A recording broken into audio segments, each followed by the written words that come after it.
رمضان المبارک، رمضان المبارک، رمضان المبارک، رمضان المبارک، ہے چار سو چراغاں آیا ہے ماہ رمضان، ہے چار سو چراغاں۔ اعوذ باللہ من الشیطان الرجیم، بسم اللہ الرحمن الرحیم۔ وَلَبِثُوا فِي كَهْفِهِمْ 300 سِنِينَ وَازْدَادُوا تِسْعًا قُلِ اللَّهُ أَعْلَمُ بِمَا لَبِثُوا لَهُ غَيْبُ السَّمَاوَاتِ وَالْأَرْضِ أَبْصِرْ بِهِ وَأَسْمِعْ مَا لَهُم مِّن دُونِهِ مِن وَلِيٍّ وَلَا يُشْرِكْ فِي حُكْمِهِ أَحَدًا وَاتْلُ مَا أُوحِيَ إِلَيْكَ مِن كِتَابِ رَبِّكَ لَا مُبَدِّلَ لِكَلِمَاتِهِ وَلَن تَجِدَ مِن دُونِهِ مُلْتَحَدًا وَاصْبِرْ نَفْسَكَ مَعَ الَّذِينَ يَدْعُونَ رَبَّهُم بِالْغَدَاةِ وَالْعَشِيِّ يُرِيدُونَ وَجْهَهُ وَلَا تَعْدُ عَيْنَاكَ عَنْهُمْ تُرِيدُ زِينَةَ الْحَيَاةِ الدُّنْيَا وَلَا تُطِعْ مَنْ أَغْفَلْنَا قَلْبَهُ عَنْ ذِكْرِنَا وَاتَّبَعَ هَوَاهُ وَكَانَ أَمْرُهُ فُرُطًا وَقُلِ الْحَقُّ مِنْ رَبِّكُمْ فَمَنْ شَاءَ فَلْيُؤْمِنْ وَمَنْ شَاءَ فَلْيَكْفُرْ إِنَّا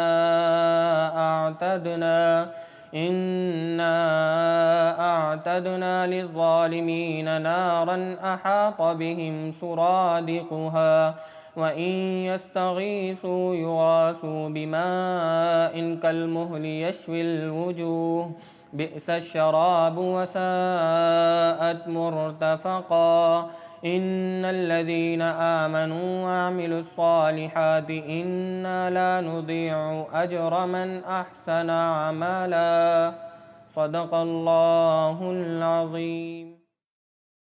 رمضان المبارک، رمضان المبارک، رمضان المبارک، رمضان المبارک، ہے چار سو چراغاں آیا ہے ماہ رمضان، ہے چار سو چراغاں۔ السلام علیکم ناظرین، میں ہوں شہریار شوکت اور آپ دیکھ رہے ہیں اے وائی ڈی ایف کی خصوصی رمضان ٹرانسمیشن رمضان کے رنگ اے وائی ڈی ایف کے سنگ، اور اس کا خصوصی سیگمنٹ انبیاء کے رنگ ہمارے سنگ۔ اے وائی ڈی ایف کی خصوصی رمضان ٹرانسمیشن انبیاء کے رنگ میں حضرت آدم علیہ السلام کے واقعات چل رہے تھے۔ انہی واقعات کے حوالے سے گزشتہ نشست کے اندر ہم نے آپ کو یہ بتایا تھا کہ کس طرح حضرت آدم علیہ السلام اور ان کی اولاد کو وادی نعمان میں جمع کیا گیا اور پھر ان سے عہد لیا گیا۔ اس عہد کو کچھ روایات کے اندر ایسا لکھا جاتا ہے کہ اس عہد کو حجر اسود کے اندر محفوظ کر دیا گیا۔ یہاں پر یہ وہ وقت تھا جس وقت سے شیطان کی بدبختی کا آغاز ہو گیا تھا۔ ابلیس اب نافرمانی پر اتر آیا تھا اور اسی نافرمانی کی وجہ سے وہ ایک بدبخت بن چکا تھا۔ وہ جو پہلے ریاکاری کے طور پر عبادات کیا کرتا تھا، لیکن اب وہ تمام تر عبادات سے ہٹ کر اپنے آپ کو برتر سمجھنے لگا تھا۔ اللہ رب العزت نے تمام فرشتوں کو حکم دیا کہ حضرت آدم علیہ السلام کو سجدہ کریں، اور تمام فرشتوں نے اللہ کے حکم کی تعمیل کی۔ اور فرشتے چونکہ نورانی مخلوق ہیں، اللہ رب العزت انہیں جو حکم دیتے ہیں وہ اس حکم کی تعمیل کرتے ہیں۔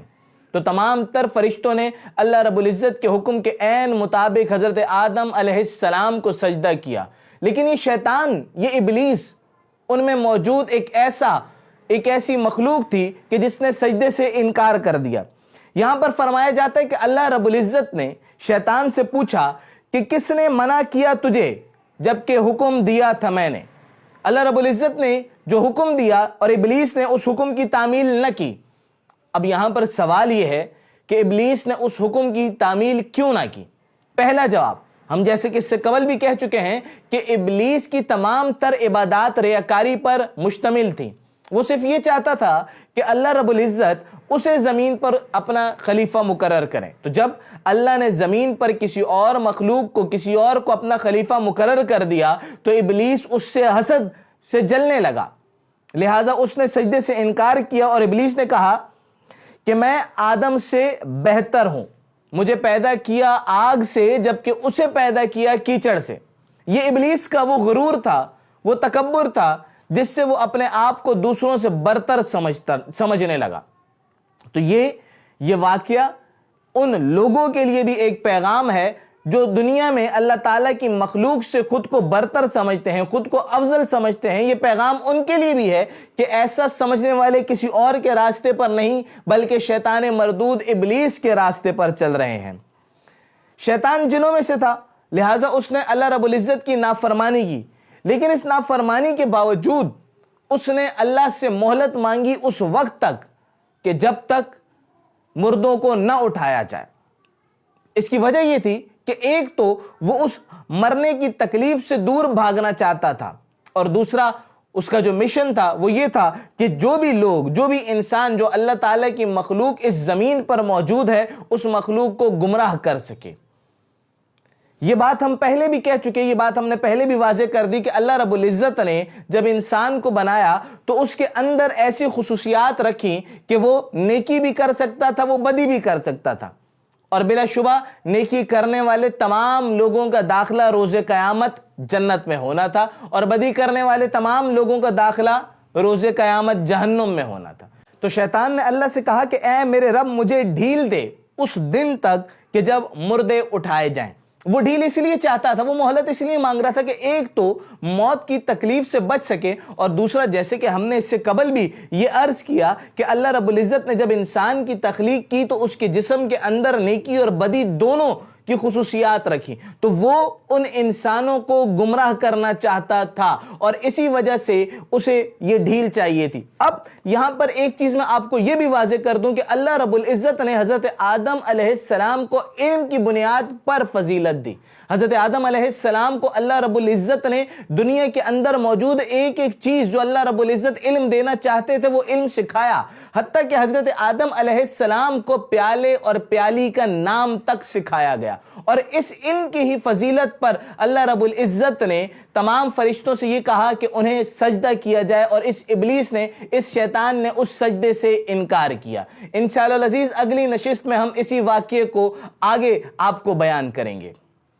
یہ تھا آج کا واقعہ اور آج کی نشست۔ امید کرتے ہیں کہ آپ کو اسے سن کر ضرور فائدہ ہوا ہوگا۔ اگر ہم سے بیان میں کوئی کمی ہو گئی ہو تو اللہ رب العزت ہمیں معاف فرمائے۔ جو کچھ سنا، جو کچھ سمجھا، اللہ رب العزت اسے قبول فرمائے۔ انشاءاللہ العزیز اگلی نشست کے اندر پھر آپ سے کچھ نئی باتوں کے ساتھ ملاقات ہوگی۔ مجھے اجازت دیجیے، اللہ حافظ۔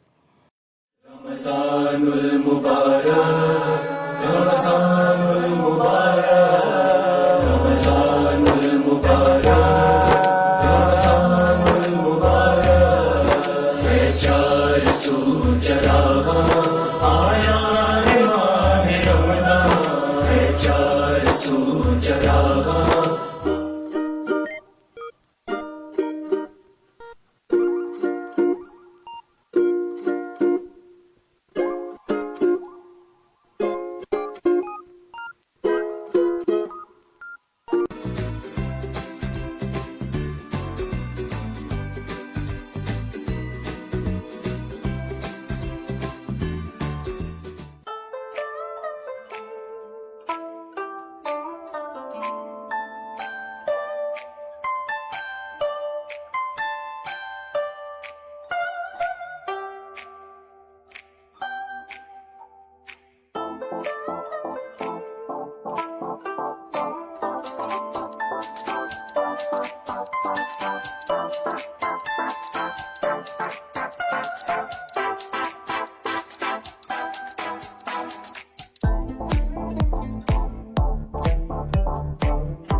رمضان المبارک